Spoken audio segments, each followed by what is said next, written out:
I am Grady Cullen in the CapeCod.com News Center, and welcome to Sunday Journal. I'm joined today for some special election coverage. We have a candidate for Cape and Island State Senator. Do you mind introducing yourself for our listeners? Yes, sir. My name's Chris Lauzon, running for State Senate in the Cape and Islands District. All right, awesome. Thank you very much for having this conversation with us today in the studio.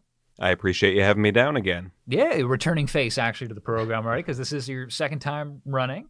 And so we wanted to get you back in. We have some old topics that we touched on last time you were on in the studio, but we had some new developments since then, of course. A lot of it's related to migrants, which is going to be a major topic, of course, a bit later. But just for people who maybe aren't familiar with you, can you tell us a little bit more about yourself, where you grew up, what you do now for profession, for those who aren't familiar? Absolutely. Like you said, I ran in 2022 as well. I grew up here on the Cape in Barnstable. I still live in Barnstable today with my wife. We have 4 children. The oldest is getting ready to go to college. The youngest is starting kindergarten. So we've got a busy household. I'm an auto mechanic by trade. My family has a small business in Hyannis, 3rd generation. We've been there 40 years. So that's where I'm at and just trying to make a difference. All right, awesome. College and kindergarten. Good luck. Godspeed, Chris. I give Taking condolences, yes. Taking condolences. All right, well, without further ado, let's dive into some of the hot topics as of late hitting the Cape and Islands region for those who are considering where to cast their vote. We're going to start first with the housing crisis, which is just something gripping the entire Cape and Islands region as of late. We're seeing a very hot real estate market in general. A lot of people talking about a lack of affordability for especially the working class. And we also have a very seasonally based economy, which leads to all kinds of issues when it comes to year-round housing versus short-term rentals. So do you mind telling us a little bit more about some of the ideas that you've had? Are we seeing an issue? Is it bigger or smaller than you think that it is getting enough attention?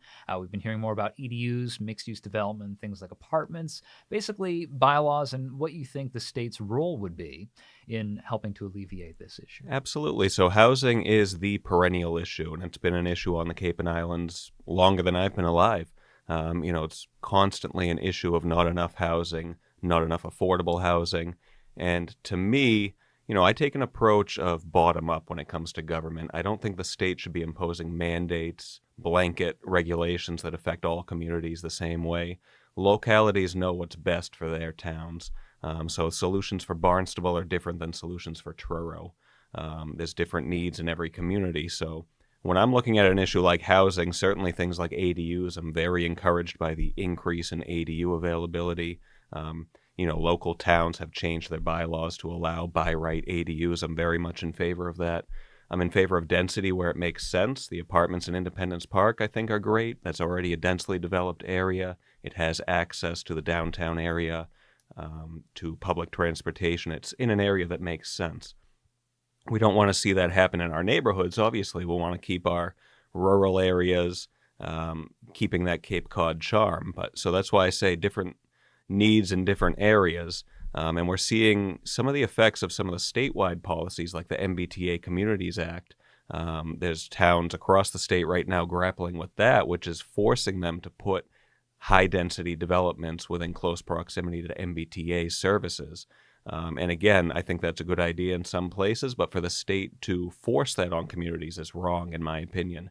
So I think we need less state mandates and more, I'll say common sense policies, even though I try to stay away from the common sense cliche, but on a local level. And my role as a state senator would be to advocate for what each town in the district wants, not tell each town what they need to do. Mm-hmm. So you want to have an open door. The phone's always open for local select board members or Barnstable County Regional Board of Commissioners, stuff like that? Absolutely, yes. I would be very accessible, and I think that's something that's lacking in the office right now. I would make myself accessible not only to the select boards, town council, but to individual citizens. I want to hear from everyone what they think is needed in the community. All right, awesome. We will come back to all these topics as well at the end if we had anything that you wanted to expand on, but we have so much to cover, so I'm just going to keep it rolling on to the next major focus of the Cape lately, which is water quality, namely how to handle wastewater and some of the issues surrounding that. Are we moving fast enough to handle the Cape's wastewater crisis? Do you think we need more state funding in general? Where does the burden lie for dealing with these septic issues? Homeowners that have to upgrade, Barnstable County has their loan program, state, federal. How do you feel about this so far? There are so many moving parts in that issue. It's, taking it one piece at a time. I think we are moving as fast as we can. And to use Barnstable as an example, my hometown, I'm most familiar with what they're doing. We have the 30-year comprehensive wastewater management program right now. That's in phase one right now. They're moving forward as fast as they can. Like I said, funding is certainly an issue. Barnstable's been fairly good about securing funding, but we always need more. And ultimately, it is going to cost a lot of money no matter what. So that cost will be borne by property owners in some capacity. We certainly need to get as many grants as we can from the state and the federal governments. We need to, we need to move, like I said, we're moving as fast as we can at this point. There's practical considerations, but again, I think you have state regulations that, while well-intentioned, have put an undue burden on our local communities. The Department of Environmental Protection put this mandate on that Title V was no longer going to be acceptable. But most of the towns, I'll say, didn't have a plan in place prior to that coming down. So that's made them scramble to come up with a plan that would be deemed acceptable by the state. There's no question that we need sewering all across the district. That's a necessity right now for environmental reasons and just practical reasons as well. But there's a limit to how fast you can get those pipes in the ground. And the cost being as significant as it is, you can't have an unfunded mandate like that will affect individual property owners adversely. So it's a very delicate issue. I'm certainly an advocate for getting as much grant funding as we can and doing it in as sensible a way as we can. We all want a clean environment, obviously, but you can't bankrupt our communities to accomplish that. Mm-hmm. Just for some general background, the Title V septic regulation changes that have been announced recently, it was basically in the next few years, if a local homeowner doesn't have a septic system that meets a certain nitrogen pollution threshold, then they're going to have to upgrade unless their local communities, like the town, show that they're working on some way to do a community solution like yes, sewer. like the town of Barnstable has a watershed permit that has been approved. Indeed. So, yes. But however, so you're like, that might have been a step too far in your opinion. Well, I think the to kind of push that DEP through. overstepped. I think, again, the state has well-intentioned policies perhaps, but in the reality, it doesn't really work out as well as they think it's going to. And practically speaking, you can't convert the whole Cape within 5 years, It's just not going to happen. Mm-hmm. Now, all of this is, of course, tied together with the housing crisis. So whether we have the possibility to deal with the wastewater infrastructure kind of ties into how much more development we can do. So it's all been tied together, of course. But the third trifecta that we have here is, of course, transportation, which has been a major issue, of course, as of late with Cape Cod Canal bridges in general. But we're also going to have a couple of other transportation questions as well. But first, do you think lately the Governor Maura Healey has announced that she's going to focus mostly on the Sagamore Bridge first to get a replacement for that, to make it more appealing, the various applications they have put out for federal funding, with the Bourne Bridge still a priority, just not first.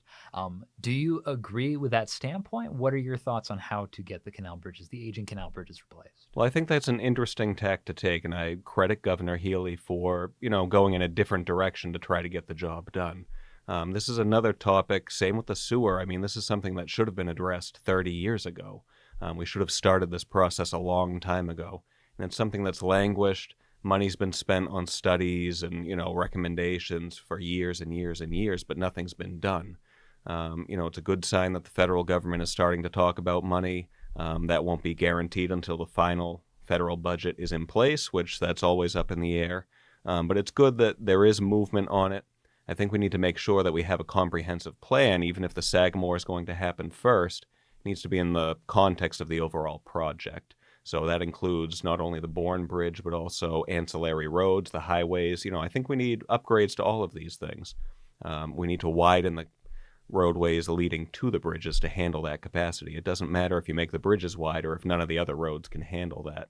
And the canal itself, I think we need to take a hard look at that and keep everything on the table as far as how to fund these things. There's a lot of questions about the necessity of having the canal. So I think there's a lot of things to look at there as far as funding sources. Maybe that some people aren't thinking about. It might not be a popular thing, but I would even consider maritime tolls on commercial traffic that goes through the canal. The canal did have tolls when it was first built.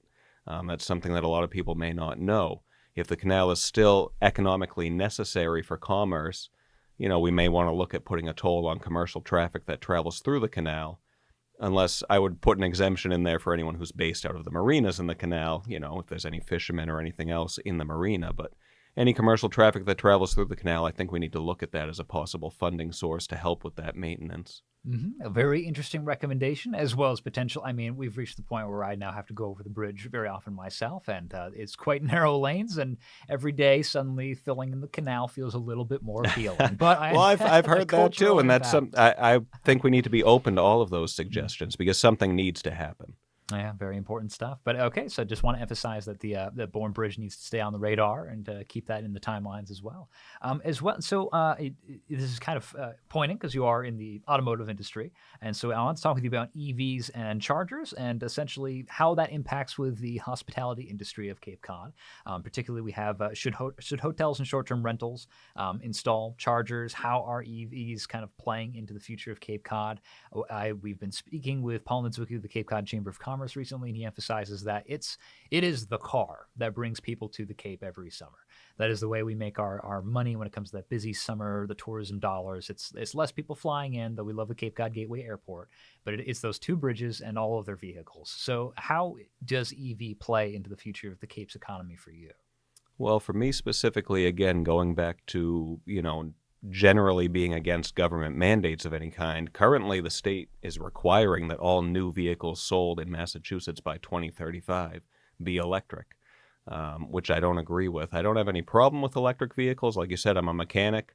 I'm familiar with them to some degree. We don't see a lot of them, but there are more and more of them on the road, and I don't have any problem with them. I think they're fine if they fit the bill for whoever wants to buy one. I don't believe we should be mandating any of that, and I don't believe the state should be subsidizing installation of chargers, for private residences or for businesses. That would be a free market decision if short-term rentals or hotels decided that they needed that to appeal to people who are traveling to the Cape. They certainly would do that. I think it's reckless to spend state funding to encourage that.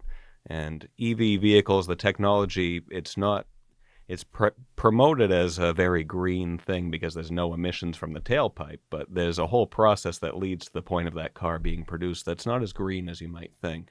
The production of the batteries and other, the precious materials that are needed for those things, it's very hazardous to the environment where those materials are mined. So I think the premise that electric vehicles are going to somehow make the world cleaner, it's kind of a fallacy in my mind because the car itself, there's no emissions from it, but there's a lot that happens before the car gets to the road. So like I say, I don't have a problem with electric vehicles like some, I'm a Republican. A lot of Republicans are very anti-electric vehicle, but I don't have a problem with that. I don't have a problem with gas engines, diesel. It doesn't matter to me. They're all viable for different purposes. And I think on the municipal level, electric vehicles make sense in certain situations because of range issues. If you have things like postal delivery vehicles or mass transit that has a fixed route, how many miles it's going every single day. That makes a lot of sense. Mm-hmm. Actually, next question is public transit investment in general. I was wondering if should we be going harder on electric buses, planes? Should the Steamship Authority ferries be, frankly, do we need more public transit in general? But also, just building off of that, should we be incorporating more electric into those opportunities there? And lately, we've also been hearing conversations about a potential study by the MBTA into a commuter rail on Cape Cod. Do you think we need more train access in general for the Cape and Islands region? How do you think our public transit is in general on the Cape and Islands? CCRTA, Steamship Authority, potential train. What are your thoughts? Well, on the potential train, I think that would be great if we had more train service down here, and that would actually help with the traffic congestion on our roadways if we had reliable train service going from Hyannis or further down the Cape even, all the way up to Boston.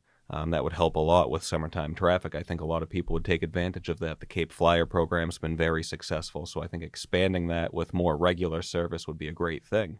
As far as the electric component specifically, again, I don't think it's prudent for the state government to require those things, but if it makes sense for those individual businesses, for the Steamship Authority to upgrade to an electric ferry, then if that makes sense, then they should do it. I'm not sure it does make sense in that capacity. I know that an electric airplane was tested over at the base the other day, so that's first I've heard of that locally. I know Cape Cod Gateway Airport is looking at installing electric charging for airplanes, but I'm not sure what the demand for that is at this point. Again, I'm a big proponent of allowing the free market to decide on those things. If those electric vehicles make sense, then they'll be adopted. I made the analogy in the last campaign, actually, which my opponent kind of laughed it off. But, when Ford came out with the Model T, the government didn't tell people they couldn't have a horse and buggy. People bought a Model T because it made sense to them. People adopted internal combustion engines because the technology caught up with what the people needed, and that's what they wanted. If electric vehicles are going to be the future and be replacements for internal combustion engines, the free market will decide that. Mm-hmm. Now, so we have a major topic as of late that kind of has been a bit of a change since the last time we had your campaign run, which is the migrants that have the migrants emergency that has been declared by Governor Maura Healey. We've had a lot of influx of migrants lately, and so immigration has become a huge topic, which normally has been focused more at the federal level, but we have had to deal with it locally because the Massachusetts has the right to shelter law. So, have you been happy with the state's response in general? Would you like to see more or less shelter options? Currently, it's being debated, though it was very favorably passed, the idea of limiting how long people can stay in the shelters, mainly to 9 months, with a little bit of an extension depending on extenuating circumstances. Pregnant mothers, people with disabilities, stuff like that. Veterans would have the maximum, potentially, which would be 1 year. But what has been your general response to how the state's been handling the situation? So the short answer to that would be no, I'm not happy with the state's response. And you're right, generally immigration has been looked at as a federal issue, but there's more than one layer to that. And I'll point out to anyone who doesn't know, Massachusetts is the only state that has this right to shelter in place. And the intent of that was not for newly arrived migrants. When that was passed back in the 80s, it was intended for Massachusetts residents, people who were cast out for whatever reason, didn't have housing, mothers, like you mentioned specifically, pregnant women who needed a place to stay. So that's what that law was originally intended for. And in the House, there is a bill pending right now to amend the right to shelter law to clarify that it is only for citizens. And I would extend that to, legal Massachusetts residents as well. And that, I'd certainly like to see that pass through. Like you said, the House did recently pass more funding for this, which also includes those proposed limits. And I think that really points out that the supermajority Democrats who run the state legislature, who have been very hesitant to acknowledge that there's a problem, now are acknowledging that there is a problem with this migrant issue. They're proposing those limits to try to address it, but I don't think that goes far enough. We need to really make a distinction. I mean, obviously, we're a nation of immigrants, but we're also a nation of laws. So people who are coming here illegally, we need to acknowledge that it's not that they're necessarily bad people, but you have to come here the right way. Otherwise, you don't belong here. And that has an adverse effect on our own citizens and legal residents. The amount of money that's being spent on this migrant situation, $60 million a month right now. And there was just 60 million, whatever the figure was, I don't have it on the top of my head, that was just passed in the House and that the Senate is now considering. So that's a significant amount of money, and we talk about money that's needed for sewers and money that's needed for the bridges and infrastructure and all these things. That takes directly away from our local communities. And I see that because I'm on the finance committee for the town of Barnstable, actually, so we see the needs in the community. Chapter 70 funding is already being revised down because there are budget shortfalls, so that, again, has a direct impact on all of our communities. So I think we need to take a hard look at this and really acknowledge that it's not sustainable, it's not affordable, and it's not fair to the people who are here legally. Mm-hmm. Do you think that you'd also be more vocal yourself against the federal government when it comes to if you were to win this seat? Do you think that there needs to be a bigger, louder bell being rung? Yes, absolutely. The federal government has failed completely on this, and it's not because the laws aren't on the books. It's said quite often that we have a failed immigration system, but it's really just failed enforcement of the laws that are already there. The asylum process is not being properly followed right now on the federal level. They're allowing anyone who claims asylum to come in without verifying that claim. And we're seeing court dates, 10 years down the line.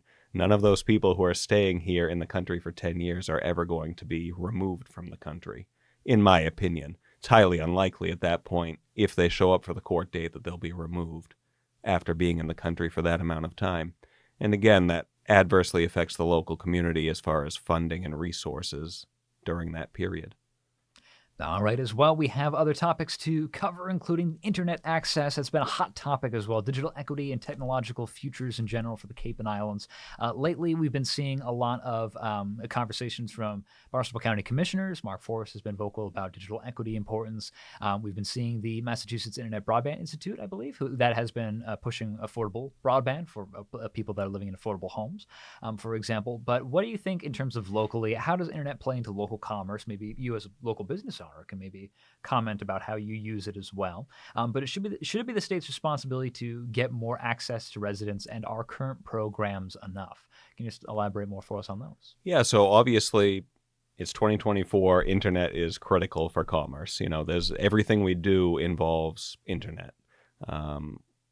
What we're doing, you got podcasts, everything that we do all day long involves the internet. So yes, having access to that is critical so that people can be successful in what they're doing.